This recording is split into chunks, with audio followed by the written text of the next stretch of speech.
Hola gente, ¿cómo están? Hoy quiero empezar una nueva sección, segmento, no sé, un especial, algo que voy a estar haciendo de vez en cuando, que es lo que he denominado discos de y no necesariamente es porque sean discos muy malos, algunos sí, pero si no, digamos, hablaré de discos que tienen un serio problema en algún lado. Y quiero empezar con Ten de Pearl Jam.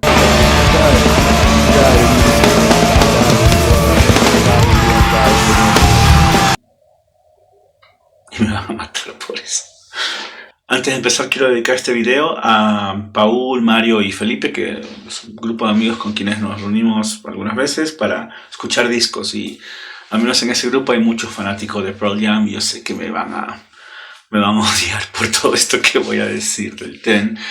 No es que el Ten sea un pésimo disco, porque no lo es, pero creo que el Ten está mal enfocado y ese mal enfoque se siente por ciertas decisiones de producción que no le hacen bien.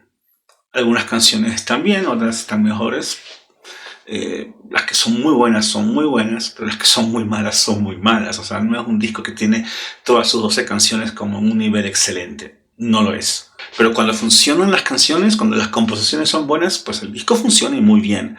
Sin embargo, lo que está dando vueltas todo el tiempo son estas decisiones que hacen que el sonido no vaya por el mejor lugar. Es más, ni a ellos mismos, ni a los integrantes de la banda les gusta el sonido del disco original. Por eso en 2009 lanzaron una nueva versión, una versión Redux casi, mezclada o remixeada por Brendan O'Brien, el famoso productor que también ha trabajado con ellos en un montón de discos, donde trataron de solucionar un montón de los problemas que tenía esa versión original a nivel sonoro. Y sí lo hacen, pero es otro disco completamente distinto. El sonido le da otra posibilidad, otra experiencia a eso. Pero no voy a hablar del Redux, voy a hablar del original. El original sí es un disco de... Y quizás el problema del Ten parte de que es un disco que lo hace una banda que todavía no estaba cuajada, que todavía no se había convertido en una banda todavía. Realmente es eso. Pearl Jam estaba en camino a ser lo que se convirtió luego. O sea, luego hay discos de Pearl Jam que son excelentes, y ya llegaré a eso de parte final. ¿En qué momento para mí Pearl Jam se vuelve una banda y una gran banda? Ten todavía no es eso. La banda tenía poco tiempo de haberse juntado, una experiencia mínima, y estaban todavía reconociendo como músicos en conjunto. Algunos de ellos ya habían tocado antes, y muchos del bulto de las canciones ya habían sido creadas a nivel musicalmente hablando, creadas por Stone Gossard, Jeff Ament y Mike McCready, el guitarrista, bajista y guitarristas respectivamente. Y todo tiene que ver con las razones que hubo detrás de la formación de la banda, ¿no? La historia clásica, y que ya deberían saber los fanáticos, es que Pearl Jam surge luego de la muerte de Andrew Wood, el cantante de Mother Love Bone, que era esa gran banda de Seattle en ese momento, al inicio de los 90, finales de los 80 y inicio de los 90, que había grabado un disco, estaba a punto de salir, y Andrew Wood tuvo una sobredosis que luego de 3 días la familia decidió cortarle las ayudas artificiales para mantenerlo con vida, y él simplemente en cuestión de horas falleció. La muerte de Andrew Wood fue brutal para la escena, para la banda, evidentemente, porque se acabó esa banda Mother Love Bone, que estaba a punto de sacar ese disco, y para muchos otros músicos que también eran parte de la zona de Seattle de esa época. Por ejemplo, Chris Cornell, que era el roommate, era el compañero de vivienda, de departamento de Andrew Wood, era su gran amigo. Entonces la muerte de Andrew Wood trajo 2 cosas. La primera, que Chris Cornell se puso a componer canciones que no cuadraban con el estilo de Soundgarden, pero que estaban orientadas a lo que Andrew Wood significó en su vida y a cierto sonido que lo remitía a él, y las letras tenían mucho que ver con eso. Entonces él decidió hablar con Stone Gossard y Jeff Ament, decirles: hagamos este disco en homenaje a Andy con estas canciones que tengo, y empezaron a trabajar, y ahí apareció el disco Temple of the Dog. Este es un disco con grandes temas, está muy bien tocado y realmente suena muy bien, todavía suena muy bien. Escuchamos la versión original del Temple of the Dog y no hay que hacer skip, pasar tracks, o sea, todo tiene una cohesión sonora, musical, lírica que realmente es importante. Y este disco se hizo también con Matt Cameron en la batería, el baterista de Soundgarden, la banda que él tenía con Cornell en ese momento. Y ya para ese momento, Stone Gossard, Jeff Ament y Mike McCready se habían unido a crear música y habían armado un demo en el que había tocado la batería Matt Cameron. Entonces ellos estaban en la búsqueda de dos cosas, un baterista y un vocalista. Y para ya grabar Temple of the Dog, o sea, las canciones de Cornell en esta super banda casi, porque era realmente la mezcla de Pearl Jam y Soundgarden, terminó siendo eso el disco. Ya tenían un vocalista, ya se había juntado a Eddie Vedder a la banda, entonces Cornell invitó a Vedder a cantar en algunas partes también del disco. Y eso también es una buena forma, porque son las primeras experiencias de Vedder en un estudio y también las primeras veces que él canta en canciones con sus próximos integrantes o miembros de banda. Y lo segundo que pasa en esa época, que tiene que ver con el hecho de la creación de este disco, es justamente este demo que hicieron Stone Gossard, Mike McCready, Jeff Ament y Matt Cameron en la batería, con el que empezaron a buscar integrantes, ¿no? En algún punto quisieron involucrar a Jack Irons, que en ese momento había sido baterista de Red Hot Chili Peppers también. Jack Irons es lo máximo y es probablemente esa pieza que creo que siempre le faltó a Pearl Jam en su momento. Ya hablaré de eso. Y Jack Irons no podía porque tenía ciertas cosas, no podía tocar la batería en la banda, tenía otras cosas que hacer, entonces les recomendó a alguien que conocía, un cantante, Eddie Vedder. Le enviaron las grabaciones, él varios días escribió letras, melodías y se las reenvió con su voz para que ellos escucharan y ellos quedaron maravillados con esa voz. Con justa razón, o sea, Vedder es un gran cantante, tiene presencia, su voz es fácilmente identificable, es también histriónica su voz y sus letras son bárbaras, o sea, hubo un tiempo en el que quizás él haya sido el mejor letrista de una banda de rock en su momento. Hoy evidentemente eso no pasa por ahí, pero en su momento sí lo fue. Entonces con ese demo, con el que ya decidieron con quién cantar, también consiguieron luego un baterista, Dave Grusin, que grabó el disco, grabó Ten, pero su única experiencia con Pearl Jam fueron algunos shows y ese disco, la grabación de ese disco, porque ni siquiera estuvo ya en la banda cuando el disco se estaba postproduciendo, ¿no? Eso y la grabación del disco de Temple of the Dog fueron los cimientos y las bases para el Ten, porque Pearl Jam decidió hablar con Rick Parashar, que había sido el productor del disco Temple of the Dog, para que trabajara con ellos en producción y en ingeniería para hacer el disco, y bueno, se juntaron. Tenían ya la banda completa, las canciones, y el resultado de esa unión se dividió en dos sesiones, una muy temprana en enero del 91 y luego un poco más tarde entre marzo y abril del mismo año. Ahí grabaron las canciones que luego fueron trabajadas con un ingeniero de mezcla que ahí quizás está el problema del disco y por eso el disco no funciona. Entonces, yo diría a nivel de papel, a nivel conceptual, por decirlo de alguna manera, no es que el disco sea malo, ¿no? Porque tiene canciones interesantes, tiene un approach en ciertas cosas a nivel de arreglos y a nivel de secciones y estructura de canciones que también está interesante. Tiene también una selección de instrumentos interesantes, este bajo fretless de 12 cuerdas que en algún punto utiliza Jeff Ament en varias canciones. Es una locura que esté ahí. Uno de los sonidos más característicos de ese bajo está al inicio de la canción Jeremy. Eso es el bajo y es una gran evidencia del poder de ese instrumento en particular. Mike McCready hace solos en algunas canciones, no es el guitarrista virtuoso, pero tiene una fuerza y una agresividad emocional tan contundente que creo que hace que los solos de él sean los precisos y necesarios para las canciones.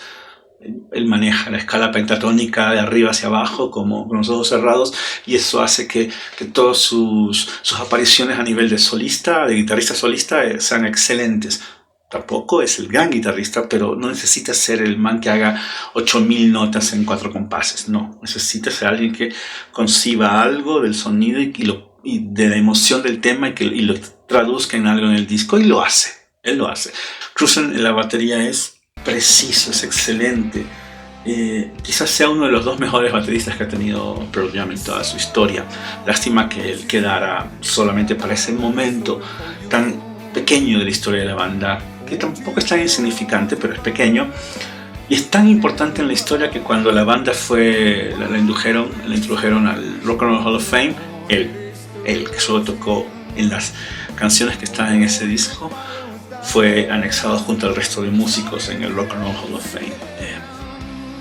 No sé si eso sea prueba de que su trabajo es brutal, pero al menos en el disco sí funciona. A todo esto que les estoy diciendo, quiero que se vayan dando cuenta que mi problema con el 10 de Pearl Jam no es los integrantes, no son necesariamente las canciones ni lo que buscan ellos con los sonidos, sino el resultado final. Es la mejor forma que tengo de ponerlo. Y ni hablar de la voz de Eddie Vedder en ese sentido. Es como... está. No necesita llegar a un registro gigante de un montón de cosas. Y como Cornell, por ejemplo, no necesita... o gritos a lo Cobain. A ver, ya que digo eso, quiero hacer un paréntesis. Eddie Vedder es un gran vocalista. No es ni remotamente el mejor vocalista de la era grunge. Es imposible.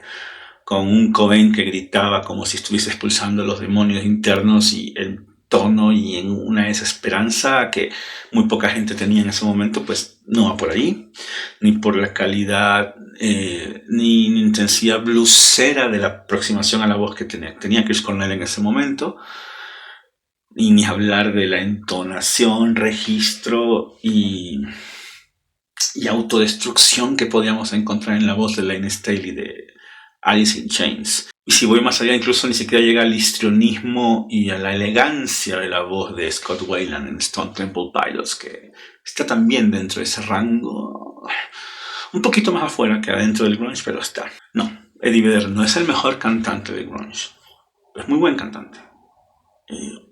Y quizás para ahora es mucho mejor cantante y más importante porque todos los que les he dicho es el único que ha sobrevivido hasta el momento. Y sobrevivir tiene un mérito, definitivamente. Ok, entonces, disco de mierda. ¿Por qué? Sencillamente por esto. Tiene 12 canciones. Empieza bien el disco con Once. O sea, Once es un tema que quizás no se me ocurre ningún otro tema del disco con el que pudieran empezar. Quizás Why Go.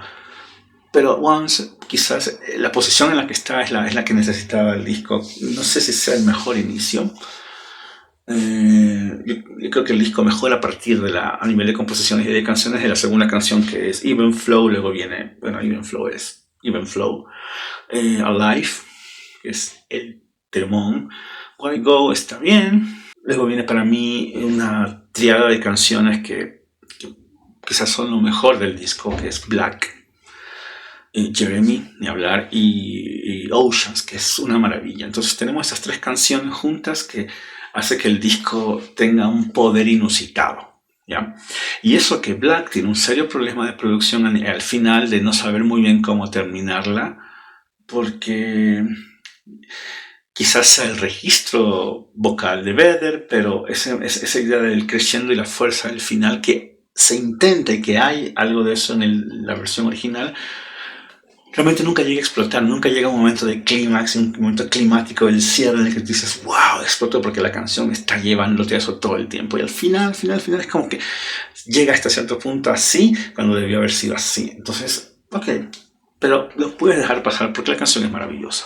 Definitivamente es maravillosa. Devin a Porch, que es el tema número 8, si no me equivoco, está bien. Y que aquí, en cambio, a diferencia de lo que sucede con Black, hay un cierre muy intenso. El crescendo está ahí, es más agresivo y funciona bien. Porch es un tema que está bien. Ahí siguen dos que están quizás los puntos más bajos. Y eso se me llama mucho la atención, que ellos dejaran los puntos más bajos para el final del disco, que son Garden y Deep. Garden y Deep. Está bien, pero son los temas esquipeables del disco, ¿no? Pop, siguiente. Puedes pasar y no pasa absolutamente nada. Release es un gran cierre. Sí, es un gran cierre, es un temón. No hay que decir mucho más de esto. Es la canción en la que termina y dices, ok, este recorrido estuvo bueno. Sí. Entonces, a nivel de canción, estamos ahí. Porque es un disco de mierda. Porque sencillamente, si bien hablamos de él como un disco de la era grunge, no es un disco que a nivel de sonido sea un disco de grunge. Es un disco que es muy en la onda del rock clásico de esa época de los 80s. O sea, es un disco más cercano al primer disco de Skid Row a nivel de sonido que a Alice in Chains o al disco de Nirvana en ese momento. O sea, la realidad es esa. El disco que realmente abrió las posibilidades de un nuevo sonido no fue el Ten, que salió un poco antes, sino el Nevermind de Nirvana. La verdad es esa. Entonces, Porque es una banda de jóvenes de esa época, decimos que es el disco grunge, pero no lo es. Y ese es el principal problema de Ten. Es un disco que está inundado de un reverb todo el tiempo. Las voces, los instrumentos, que es una especie de eco que no deja el disco traducirse en un sonido más contemporáneo de ese momento. Es como que ellos eran jóvenes en sus 20 años, estaban queriendo que y la gente decidió que sonaran como gente de casi sus 30. Hay unos 10 años de diferencia casi. Y quizás tengan que ver con la necesidad que ellos tenían de hacer un disco de grandes temas y de cosas que fuesen gigantes y que se pudieran cantar en estadios, qué sé yo, porque en su momento eso querían ellos. El disco fue mezclado por Tim Palmer y se utilizó el Rich Farm Studios en Reino Unido, Inglaterra, perdón, para hacer la mezcla y grabar algunas cositas que faltaron. Entre ellas la más relevante es el solo final de Alive, que no estaba muy claro en los meses de grabación del disco. Pues en la postproducción metió el solo Mike McGready. Y Palmer lo que hizo fue justamente eso, dotar al disco de una impronta mucho más rock clásico, no sé si decirlo, pero de un sonido más conocido por la gente, que el grunge luego vendría a nublar y a botar por completo, ¿no? Las guitarras suenan fuertes, pero son guitarras que podrían ser tranquilamente guitarras de Skid Row o de discos anteriores, incluso de bandas de hard rock. Voy a decir una herejía a nivel sonoro, de sonido, no de estilo ni nada, sonido, es más cercano al Appetite for Destruction, el Ten de Pearl Jam, y eso es lo que no le hace bien, por eso es un disco de mierda. Así es simple. Y eso es algo que se habla en un montón de entrevistas, de foros y análisis, la gente diciendo el disco está ahogado en reverb, todo suena mucho más grande de lo que debería ser, es el sonido, ¿no? Y eso ahoga, como les digo, un montón de cosas. El propio Palmer ha hablado de esto, supongo que también para defender su trabajo, pero él deja muy en claro que eso es algo que buscaron todos, la banda y él. Y es algo que discutieron y hablaron y decidieron que así sea el disco. De una manera muy temprana, la banda decidió odiar ese sonido. Y la verdad es esa, y quizás tenga que ver con el hecho de que los otros discos que salieron, más o menos en ese año, en el 91, de otras bandas, dejaban en claro cuán obsoleto pudo ser ese sonido que Pearl Jam escogió para este disco. Y eso que Ten es su disco más vendido, se supone hasta el momento, creo que todavía es el más vendido, es el disco exitoso, el disco que todo el mundo tiene en su casa, el disco que un montón de gente ama, pero ellos más o menos en los años, a partir del siglo XXI, en los años 2000, ya empezaron a hablar sobre la mezcla del Ten y dijeron que era un desastre. Hay varias entrevistas, Jeff Ament hablando de eso, Eddie Vedder también lo llegó a decir en algún punto de que él puede escuchar con tranquilidad todos los discos anteriores de la banda, pero el primero es el que menos escucha porque no le gusta cómo suena.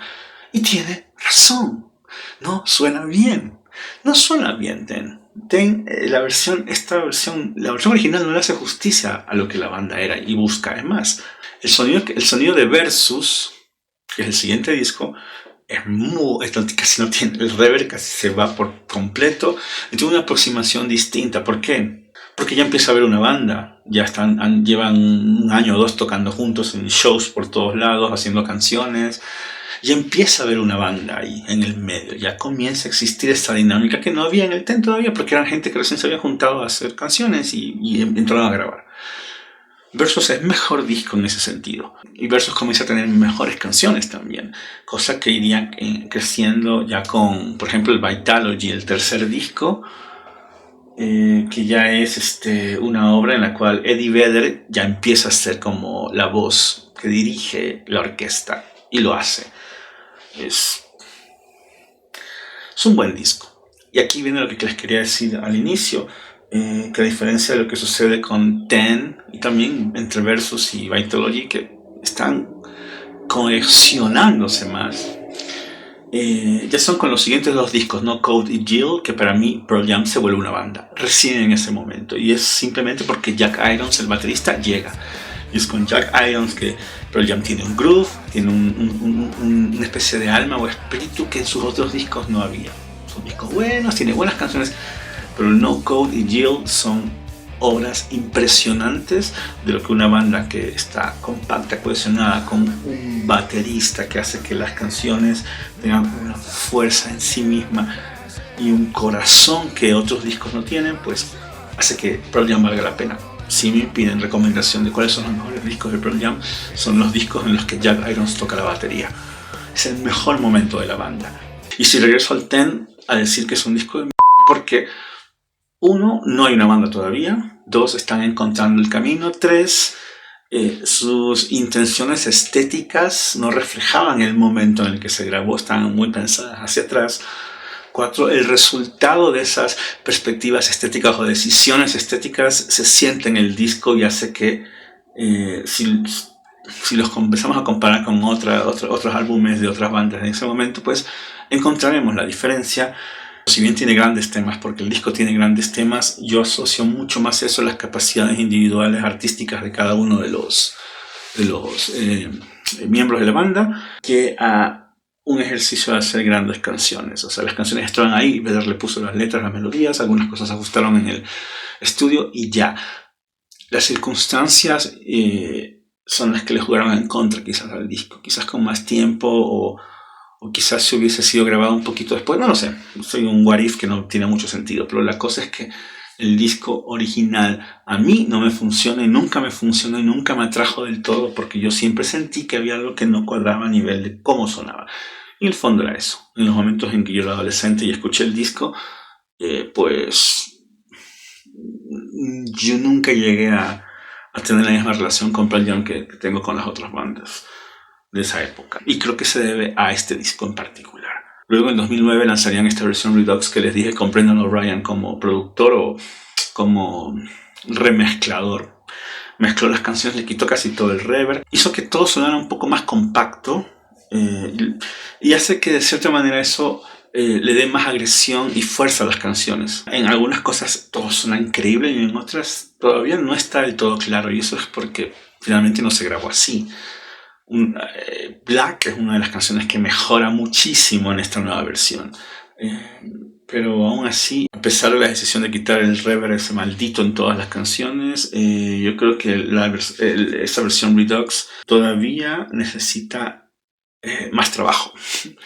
Es como que no se encuentra el camino a seguir por ese disco. Y es una versión que se deja escuchar más. Al menos yo si tengo que escuchar las dos, escucho la Redux porque le quita ese reverb que a mí me desespera, pero son gustos. Esos temas son gustos. Y todo este video ha sido un tema alrededor de mis gustos. Entonces no es que sea el peor disco creado en la historia, no lo es, pero es un disco que un problema muy grave de sonido que hace que todavía para mí sea difícil escucharlo. Entonces por eso digo que es un disco de Seguiré hablando de otros discos de nuestros videos. Voy a tener próximamente un video sobre el disco de Milo J y sobre lo último que acaba de lanzar Megadeth, que ya es el último disco que según Mustaine que han sacado y que está interesante y que lo voy a escuchar 10.000 veces más para poder hacer el video. Eso, pues nos vemos y si les gustó esto, suscríbanse, pónganle like y todas esas cosas que se hacen en estos videos porque yo quiero seguir haciendo esto y me interesa también saber sus criterios alrededor. Así que comenten, mándenme al diablo o no, etcétera. Y que me perdonen entonces Felipe, Paul y Mario por lo que acabo de decir. Adiós.